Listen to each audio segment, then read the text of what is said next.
Salut à tous, on se retrouve aujourd'hui pour la vidéo numéro 48 et je vais vous parler aujourd'hui des réglages et des paramétrages de Recordbox en version export, donc pour tous les paramétrages des CDJ. On se retrouve de suite.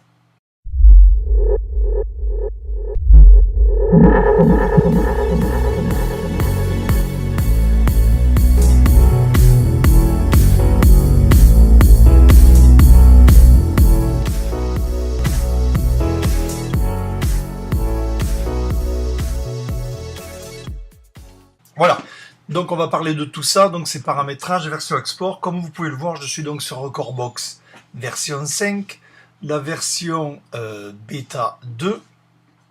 Donc je ne l'ai pas fait sur la carte, pourquoi? Parce que ça, il n'y a pas grand chose qui change à ce niveau-là pour l'instant sur la version bêta. Vous voyez, 5 version bêta 2. Vous pouvez voir aussi que les icônes couleurs sont faits. Vous voyez, les dossiers changent la couleur quand je sélectionne, les playlists aussi. Voilà, les icônes sont faites, ne vous inquiétez pas. Je vais, vous voyez ici au niveau des infos, tout est fait. Je pense que j'ai rien oublié. J'ai refait les mêmes icônes, enfin j'ai repris les mêmes couleurs parce que le format d'image est différent, donc il m'a fallu retravailler tout ça.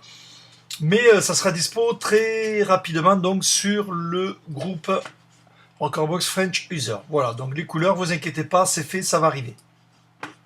Donc, aujourd'hui, j'ai dit que je parlais de la version export et des paramétrages. Donc, c'est surtout les paramétrages qui concernent au niveau des CDJ. Au niveau affichage, audio, analyse, c'est approximativement pareil, à part que sur l'export, on n'a pas évidemment le DVS ni la vidéo, qui sont sur la version performance. Donc, on va surtout parler des CDJ. Alors, au niveau des paramétrages, il y a quoi en plus et de différent? Il y a quand même des trucs pas trop mal à regarder. Le couleur de la forme d'onde, évidemment, c'est la couleur, ici elle est en RGB, vous le voyez. Sur les CDJ 2000 Nexus 2, vous pouvez paramétrer ça aussi, vous voyez, bleu ou RGB, donc c'est ici que ça se passe. Vous voyez, couleur de la forme d'onde affichée sur la CDJ. Donc, sur les CDJ récentes, vous pouvez choisir la couleur, elle pourra le gérer. Si vous mettez RGB, que vous avez une CDJ 900 qui ne gère pas le RGB, vous aurez le bleu point barre, hein, vous inquiétez pas. Mais donc intéressant à mettre. Demi-forme d'onde complète, c'est pareil, hein, c'est au niveau du preview, comme vous pouvez le voir ici. Voilà, c'est au niveau de vous avez la waveform, vous avez la preview de tout le morceau ici, vous l'aurez en demi ou en forme complète sur la CDJ. Hein, c'est le même paramétrage que l'on a ici. Voilà, vous voyez, forme d'onde complète, vous pouvez le voir, demi-forme d'onde, voilà. Et bien sur la CDJ, c'est pareil. Voilà. Au niveau catégorie, ça c'est assez important. C'est-à-dire, qu'est-ce que c'est? C'est quand vous branchez votre clé USB sur votre CDJ, il s'affiche un menu de suite. Donc vous avez CDJ USB, vous cliquez dessus et vous atterrissez dans cet affichage-là. Et c'est à vous de le paramétrer. Si vous voulez l'artiste en premier, les albums, les tracks, les quais ou quoi et comment. Si je travaille essentiellement par quai, donc je vais monter la clé. Et donc d'office, je vais arriver là-dessus. Moi, je travaille plus par playlist. Donc j'afficherai plutôt ma playlist au-dessus. Si les quais vous vous en foutez, vous pouvez les supprimer. Les artistes, vous pouvez supprimer. Les albums, le matching aussi. Il y a des trucs que vous ne pouvez pas supprimer. Vous voyez, ces quatre-là, vous ne pouvez pas supprimer. Mais c'est vrai que le matching est quand même assez intéressant. Les clés aussi, pour ceux qui travaillent. Donc, à la rigueur, on le mettrait plutôt en second. La playlist. L'artiste aussi, quand même, si on veut faire une recherche, hein. Dans l'artiste, par exemple, je vais le mettre en deuxième. Voilà, bon, ça c'est un réglage au hasard, mais vous voyez, c'est quand vous branchez votre clé USB sur votre CDJ, vous avez ce menu-là qui apparaît. Et à partir de la molette, vous choisissez après. Et vous choisissez donc le sens que vous voulez. Et si vous travaillez par playlist, il vaut mieux l'avoir de suite. Alors, ça, vous atterrissez directement sur votre playlist quand vous branchez votre clé, vous cliquez dedans, vous rentrez dans toutes vos playlists. C'est quand même assez important. Au niveau du tri, le tri c'est pareil, c'est quand on rentre dans le search. Vous rentrez dans le search et vous avez un menu tri. Soit vous triez par artiste, soit par défaut, soit par alphabet, soit par album. Donc pareil, à vous de mettre, soit par BPM. Vous réglez tout ça, vous cliquez après de suite avec la molette de la CDJ et vous gagnez du temps. Ça, c'est vos favoris, suivant vos habitudes de travailler. C'est à vous de paramétrer tout ça. Les colonnes. Sélectionnez l'élément qui est affiché à côté du nom du morceau sur la CDJ. Ça, c'est vous qui voyez. Si vous avez de la place, comment vous pouvez le gérer, le nombre de comptages, le genre, ou rien du tout. Moi, je mets rien du tout parce que je m'en fous entièrement, j'ai le nom. Mais bon, ça, c'est vous qui voyez. Faites des tests. Après, il faut voir au niveau de la place de l'écran. L'affichage, il fait une certaine taille. À un moment donné, on se retrouve un peu court. Mes réglages, important aussi. Ça, c'est mes réglages de ma CDJ. Tous les réglages que vous faites sur la CDJ, ça peut venir ici, vous les faites ici en bas. Alors on va passer vite fait, mode de lecture en continu. Voilà, vous êtes à l'apéro, vous voulez sonoriser, vous laissez mode continu, ça s'enchaîne automatiquement. Quand le morceau est fini, l'autre commence. Attention de bien désactiver l'autocue. Si vous laissez l'autocue activé, il va charger le morceau suivant et le morceau va s'arrêter parce que vous aurez activé l'autocue. Donc pensez-y. Lock, verrouillage de l'exécution et du chargement. Lock, moi je le lock toujours. Si jamais vous avez un morceau qui tourne, sans faire esprit, vous appuyez sur éject, ça sort le CD. Bon, on ne travaille plus beaucoup par CD, c'est vrai, mais c'est une sécurité de plus. Vous avez plusieurs platines, si vous tournez à 4 platines, à un moment donné, vous êtes pressé, vous savez plus laquelle c'est qui tourne, vous appuyez là où il ne faut pas. Voilà. Donc à partir du moment où la CDJ, le potard est monté, si vous êtes branché en Pro DigiLink, vous ne pourrez pas éjecter. Le needle lock, c'est pareil. Le needle, c'est quand c'est pour éviter de toucher le needle. Vous savez, c'est la petite barrette sous l'écran qui permet d'avancer, de reculer dans le morceau. Ça permet de bloquer ça quand le morceau tourne, qu'il y a en lecture. Donc c'est obligé de se mettre en pause ou de bloquer via le jog. Vous bloquez le jog et là, à partir de là, vous pourrez bouger dans votre morceau via le needle. Autrement, s'il tourne, vous ne pourrez pas. Il est loqué, vous pouvez toucher, ça ne fera rien. Le quantise, un bit, un demi-bit, bon ça c'est selon vos préférences, moi je le mets un bit. Load Q Autoload, désactivé, ou alors soit on prend les réglages de Recordbox, soit on le désactive, soit on l'active.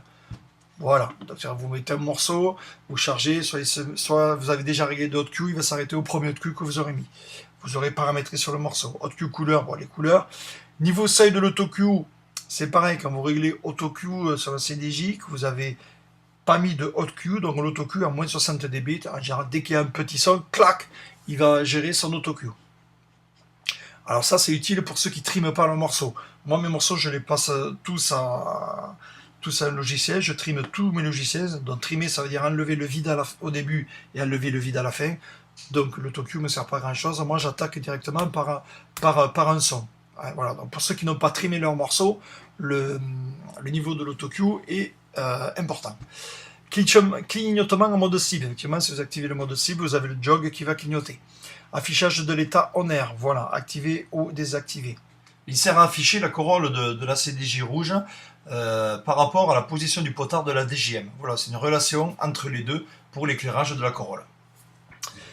Luminosité de l'éclairage du jog. Ben voilà, ça parle tout seul, clair, sombre ou désactivé. Alarme de fin du morceau du jog, voilà, activé ou désactivé. À la fin du morceau, vous savez, vous avez la corolle du jog qui clignote. Et plus rapide, plus on est vers la fin, plus ça clignote rapidement. Luminosité de l'éclairage du slot, clair. Alors ça, le slot, c'est l'endroit où on charge les CD. Voilà, clair, sombre ou pas éclairé du tout, comme vous voulez. Voilà, ceux qui servent des CD, ça peut être utile ou pas. La langue, ben, le français, luminosité de l'écran LCD, voilà, vous avez plus ou moins de puissance de l'écran. Ça, c'est suivant vos favoris. Affichage, mode d'affichage temporel, ben, temps restant, temps écoulé, évidemment, ça parle tout seul, ça on le sait. Sur la version 5 de Recordbox Digi, vous avez les deux maintenant. L'AutoQ, vous le désactivez ou vous l'activez, ce que je disais tout à l'heure. Voilà. Le mode jog, ben, CDJ ou vinyle, ça vous savez. Si c'est un CDJ, ben, vous pouvez scratcher, machin. Si c'est un vinyle, vous pouvez scratcher ou pas. Si c'est un CDJ, vous ne faites que accélérer, même en touchant le dessus du jog. Phase de contrôle du tempo, ben, ça vous les plages, plus 6, moins 10, large, ça on le sait aussi. Le master tempo, ben voilà, c'est pour changer la tonalité. Vous savez qu'on accélère, la tonalité change. Si on met le master tempo, la tonalité reste toujours la même. Quantification, mais ça c'est, vous savez ce que c'est, hein, c'est pour que la boucle se termine au même moment, au même endroit. Et ensuite le phase meter. Le phase meter, il sert à quoi? Vous avez deux types de phase meter, le type 1 et le type 2, je vous fais voir. Ici vous avez le nouveau modèle, le phase 1, et donc voici le phase 2. l'ancien modèle que l'on retrouve sur toutes les CDJ. En bloc, voilà. Soit en barrette, soit en bloc, ben ça se règle dans ce paramètre-là, le phase meter. Voilà. Au niveau des hotkeys, activez le chargement automatique des repères instantanés des CDJ lors de l'importation. Voilà, donc vous importez le morceau, si vous avez mis des hotkeys, ça va se charger sur la CDJ. Le dispositif crée la bibliothèque, vous avez 3 paramétrages, donc le plus courant CDJ que CDJ. Suppression des morceaux, ça c'est important, si vous changez votre playlist, vous enlevez des morceaux sur Recordbox Export, vous enlevez des morceaux, vous supprimez la playlist, si vous ne cliquez pas là-dessus, les morceaux vont rester sur la clé USB. Voilà, donc attention, au bout d'un moment, on a plus de, s'étonne qu'il n'y ait plus de place. Donc, supprimer les morceaux, c'est quand même pas mal. Donc, vous mettez à jour votre playlist, n'importe laquelle, vous enlevez des morceaux, vous en rajoutez d'autres, ça va rajouter les morceaux, et ça va enlever les morceaux dans lesquels vous ne vous servez plus. Voilà, c'est quand même, ça peut être intéressant. Attention, si vous avez le même morceau sur plusieurs playlists, ça peut causer des problèmes, donc à vous de voir. Et donc l'historique, effectivement, quand vous jouez, se crée une historique sur votre CDJ qui va dans votre clé USB, et quand vous branchez votre clé USB, ça va l'importer automatiquement sur Recordbox Export. Voilà, vous le voulez ou vous le voulez pas. C'est quand même intéressant pour préparer la playlist du week-end d'après. Vous savez que vous avez déjà joué ce morceau, vous pouvez ne pas le jouer ou le déplacer parce que vous vous dites vous l'avez mis là, ça a bien marché, ça n'a pas bien marché. Vous voyez, c'est quand même intéressant d'importer l'historique. Voilà donc au niveau des paramétrages des CDJ en mode export. Merci.